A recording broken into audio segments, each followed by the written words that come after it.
Well, good afternoon, everyone. Just to give you a bit of background information about who I am, I'm an international tax lawyer by trade.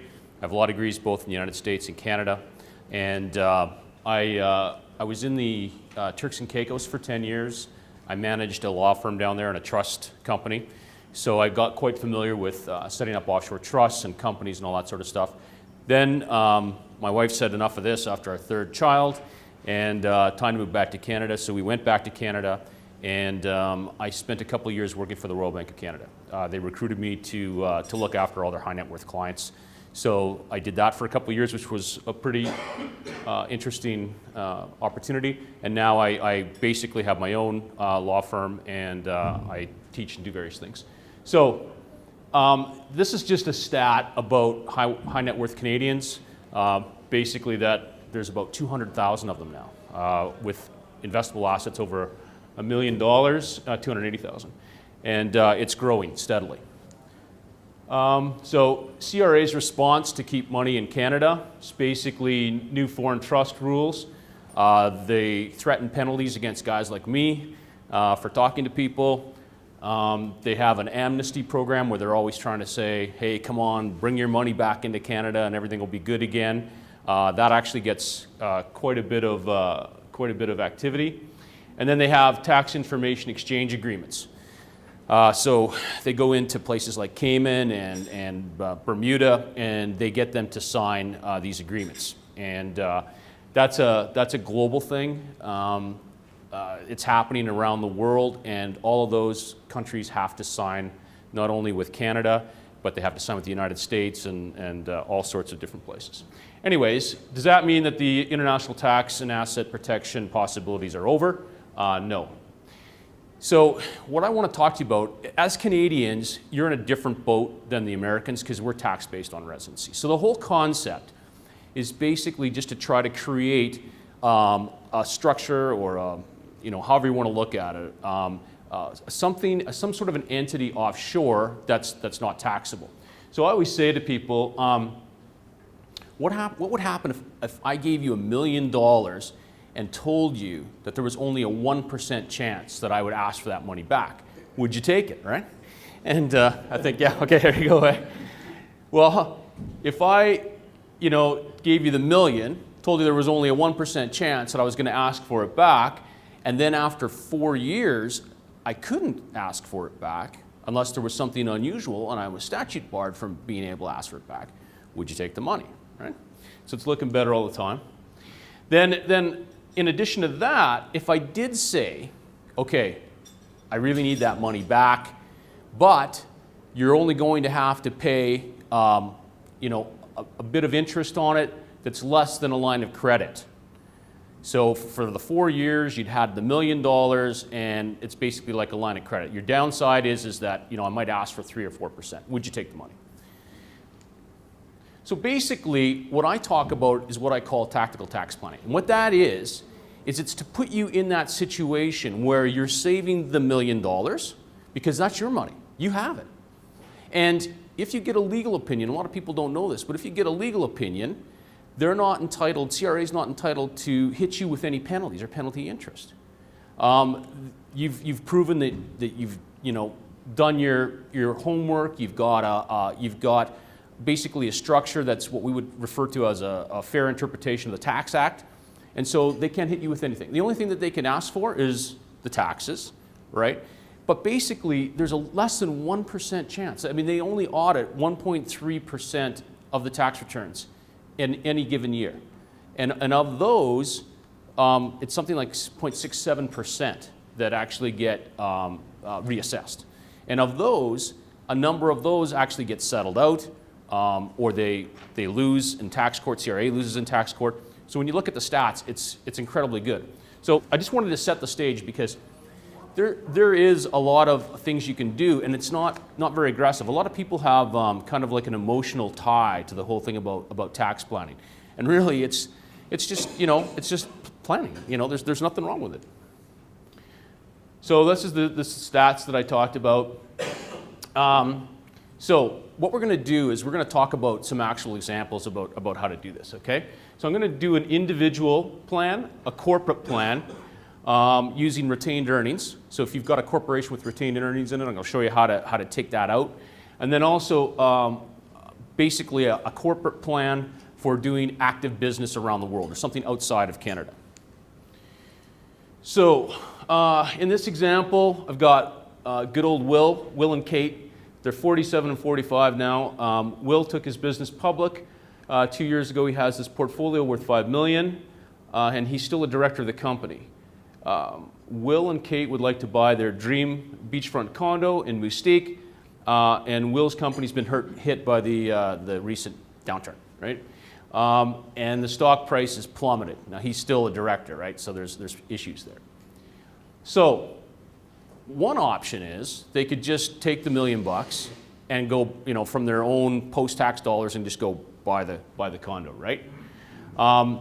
They could stick that condo in a rental pool, which is what a lot of people do, and hopefully earn some rental income off of it above what they'd have to pay in terms of assessments and stuff. But if they do that, a lot of people don't know that if you put a condo, even though real estate in your for personal use is usually not required to file any forms on that in Canada, if it's personal use, the minute you put it into a rental pool, then you're supposed to file with CRA every year that you own it if it's over $100,000, which typically they are. Okay? In addition to that, you'd be paying income tax on whatever the net is, if you were lucky enough to make net. A lot of people aren't these days. And then also too, when you sell that condo, you're going to be subject to capital gains, right? So it's kind of a bad situation all the time. The last thing I put in there is that condo would also be potentially subject to seizure in the event that Will is sued successfully and they were able to enforce that judgment against him in this jurisdiction in Moustique. Okay, so here's an alternative. Instead, what you could do is you could do something that I refer to as private placement insurance. And I had a diagram up on it with the other presentation back in the main room. But basically, the concept is like this. Americans know about private placement insurance much more than Canadians do. The concept is that you own your own little insurance company, okay? And the laws in a number of different financial centers, like Bermuda, like BVI, like Cayman, are set up such that they treat their insurance companies like trust companies, okay? So what does that mean for you? What it means is that legally, you're able to segregate your funds from everybody else's funds. So typically when we think about insurance, we think it's a mingling of stuff, but that's not everybody's concept of it. In fact, if you look at the definition of insurance in Ontario or British Columbia or Alberta, it actually says, so usually they'll say something about the commingling, like, for risk, but they'll also say, or just the payment of a fund or some sort of payment upon the occurrence of an event. So it could be an indemnity. My whole point about that is that you own your own little insurance company, okay? And if it makes a profit, if you don't make a claim on it, then basically you're able to at some point collapse that whenever you want, and basically you've converted this now into what we would refer to as an inbound trust. So you're able to keep the money outside legitimately. You don't have to pay any taxes on it, on the growth, and someday if you felt like it and you wanted to collapse it or you want to get distributions out of it, you can bring that money back in, okay? Now, remember when I gave you my background, I say I have my own consulting company. So what I do is I help people implement these plans, and that's what's important, is the implementation of the plans. But what I do is I also make sure that people get independent tax advice where they need it, just so that I'm not the only guy telling you this. So the largest law firm in Canada is a firm by the name of Borden Ladner Gervais, okay, biggest one. And I've gotten tax opinions on this from BLG lots of times, okay, as well as other firms. So just so that you know, this isn't something that's just cooked up in the background. So, okay, so in Will and Kate's case, they threw the $3 million into a private placement insurance policy. Within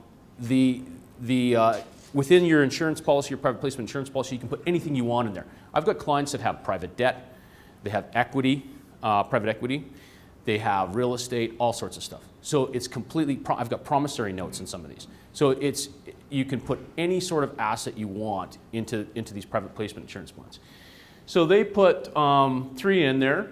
$1 million goes to the condo, and $2 million goes to whoever they had investing the money before. So if they had Kate's brother investing the money, no problem.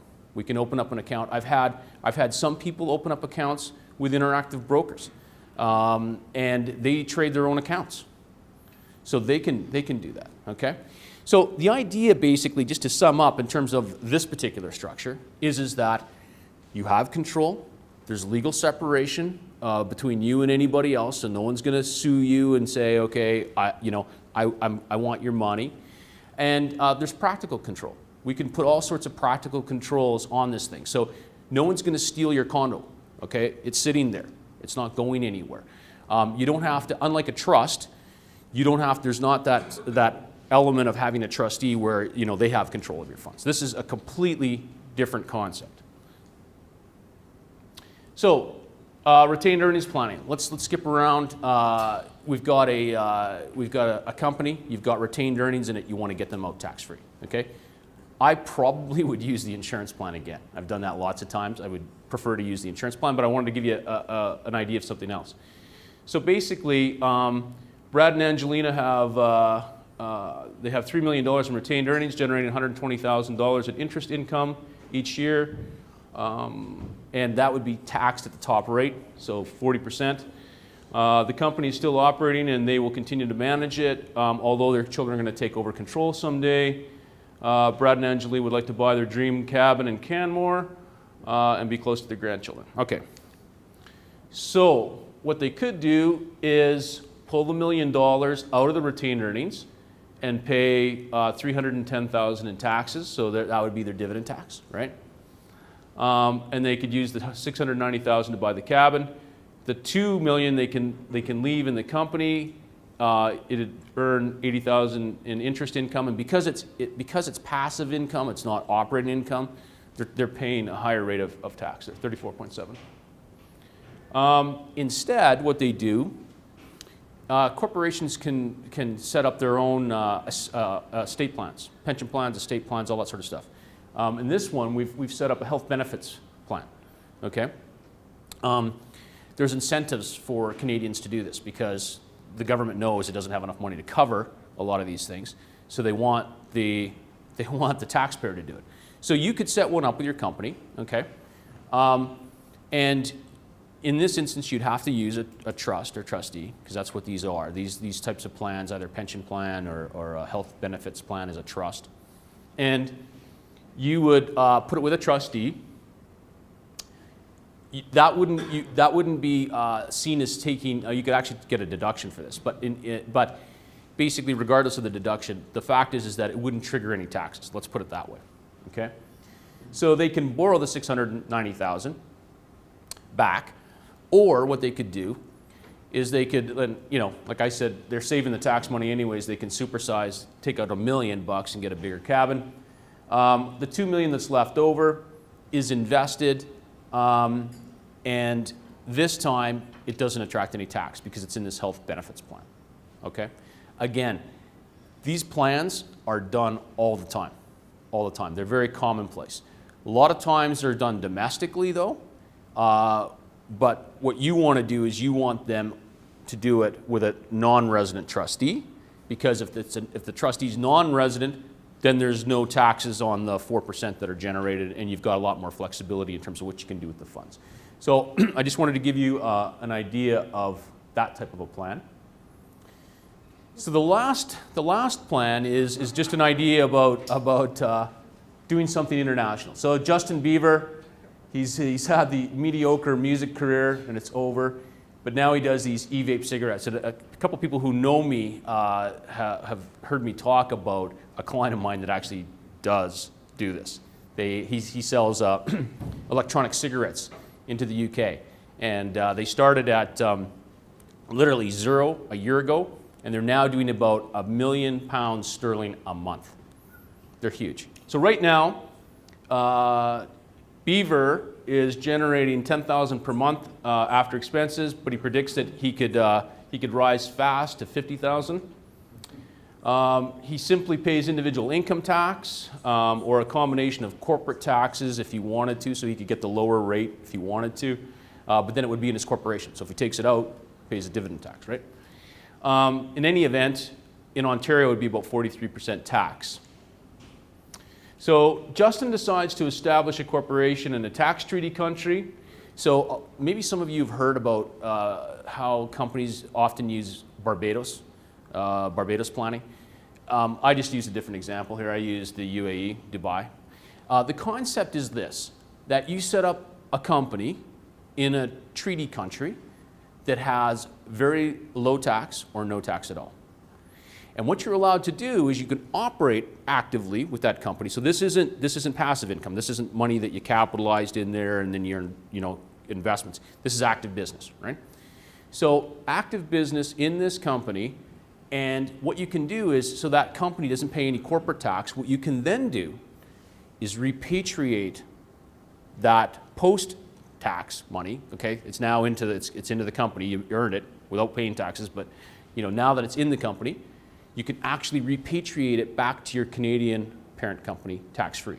We refer to this as exempt surplus. And that's why everybody loves to go to Barbados and do this thing, because in Barbados, you pay like 2.5%. Sliding scales down. So, but you can do that in any country that has a treaty with Canada, all right?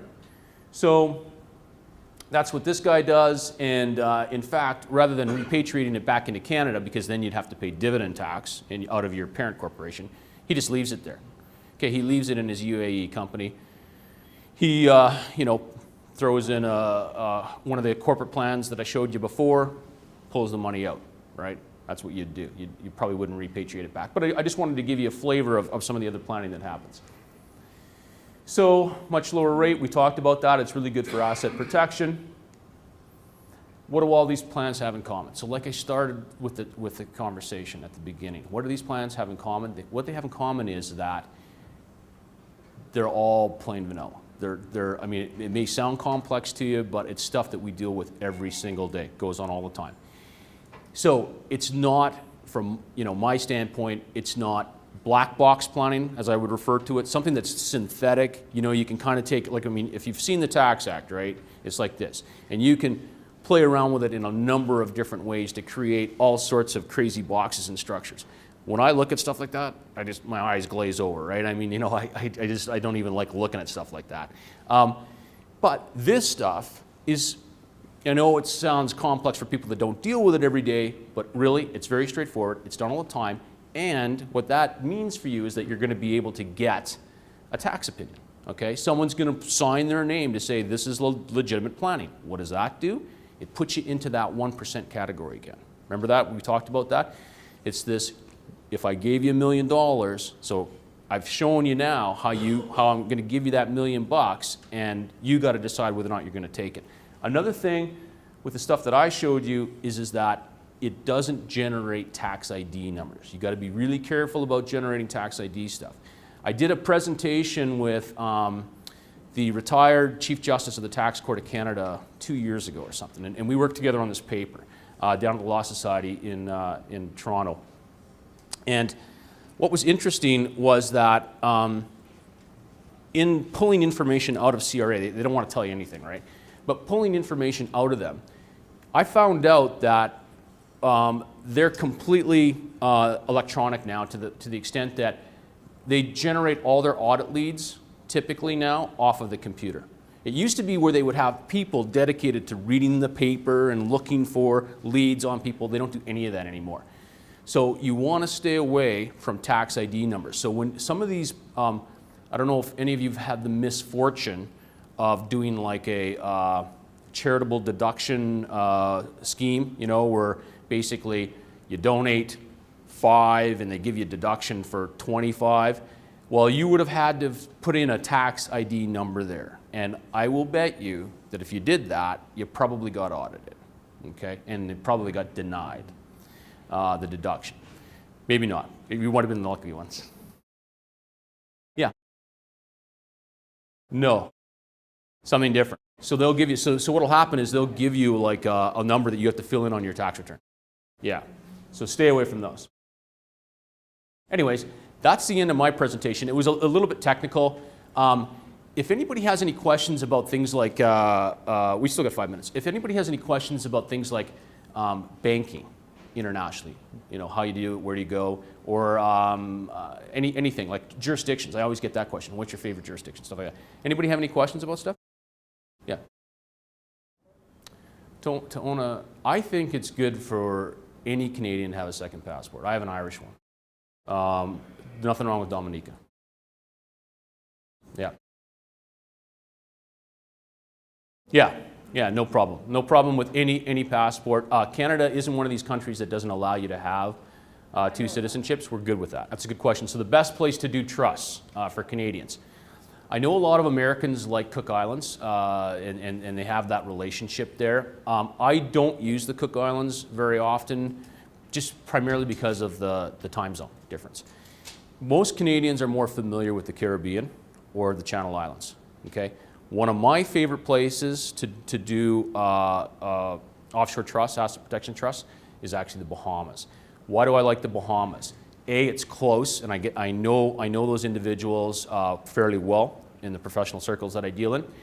B, the Bahamas has a statute of limitations. Okay, some jurisdictions don't have a statute of limitations, meaning this: if you, or they have a statute of limitations that takes a long time. In the Bahamas, once you set up an asset protection trust, after 2 years, the door's shut. Okay, they can't come back to try to get you to force that trust open. There's a case there's a pretty famous case in the U.S., and it was a multi-level marketing couple that opened up a Cook Islands trust, and they had scammed a bunch of money from people, and they were hammered pretty hard, but the Cook Islands had a 6-month statute of limitations, okay, and that's one of the reasons why they went there, because they wanted that time to pass quickly. Now, in the end, there was a settlement over everything, and they came out still okay. But I like a statute of limitations. Cayman has a 6-year one. That's too long for me. Okay, I had a case where I had an 80-year-old estate trustee. He was part of this is a public record. He was part of I Am Gold. I don't know if anybody ever came across that case, but what happened in that case was my client had a stroke, and he was one of 3 trustees. One of the other trustees was the CFO of I Am Gold, and he was the rogue trustee. So he had a stamp made up with my client's signature. He stamped everything with my client's signature, and he signed as the second trustee and pulled out, I think it was $10 or $15 million out of this estate, right? My trustee was on the hook for that, and I was lucky enough, even though he'd had a stroke and everything, I was lucky enough that I was able to get an asset protection trust established, and I looked at Cayman and I looked at the Bahamas, because we were dealing with RBC. He wanted to use RBC, and in the end I went to the Bahamas just because I didn't want to give him that extra 4 years to go after him. And I'll tell you what, it was successful. We were able to get most of his assets out, and they took what was left in the country, unfortunately for him, but it worked out pretty well. One other thing about the Bahamas, let's say in closing, is that the Bahamas doesn't have reciprocal enforcement with Canada. That means that you can't take a judgment in Canada, because you can do this. Like when I was in the Turks and Caicos, this would happen a couple of times. People would show up on my doorstep and say, can you please, we got this judgment in Alberta, BC, or whatever. We'd like to enforce it against somebody's assets here. Can you help us do that? And we could do that. We would register it with the court there and be no problem. In the Bahamas, you have to be a treaty partner, reciprocal treaty partner with the Bahamas in order to do that. Canada is not. So what they would have to do is they would have to relitigate that entire case again in Nassau. And that's a big barrier for a lot of people, right? So that's another reason why I like the Bahamas. You know what? I mean, again, whether it's tighter, they have like I mentioned to you, their statute of limitations is only 6 months, right? But again, I did a moot court, a presentation in Toronto where I flew up the former Attorney General of the Bahamas, and he sat as one judge, and then I had an Ontario Supreme Court judge there, and we went through asset protection trusts, and we went through insurance, private placement insurance.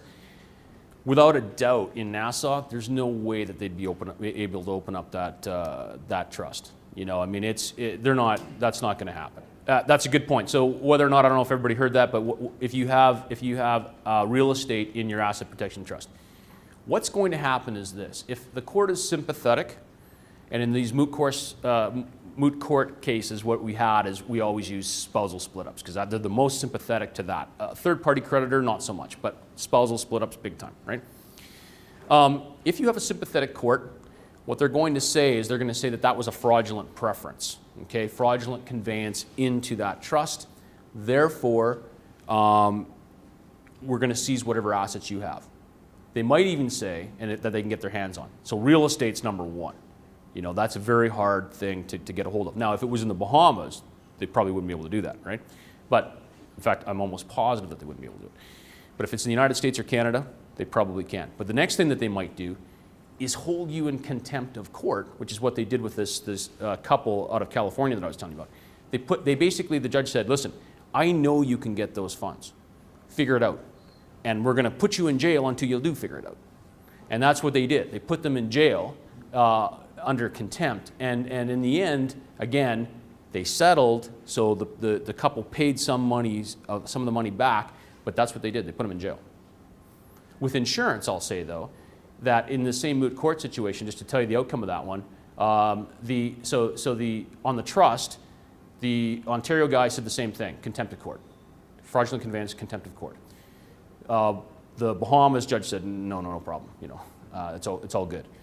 But with the insurance, same fact scenario with insurance this time though, because insurance is contractual and it's not a trust, and you break the link, you're making a third-party payment for value, even though it's to your own insurance company, he wouldn't rule contempt of court in that case.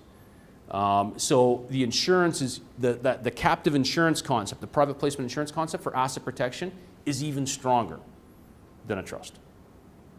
Folks, it's 4:05, so I'm around if anybody else has got any other questions, but hopefully that was helpful.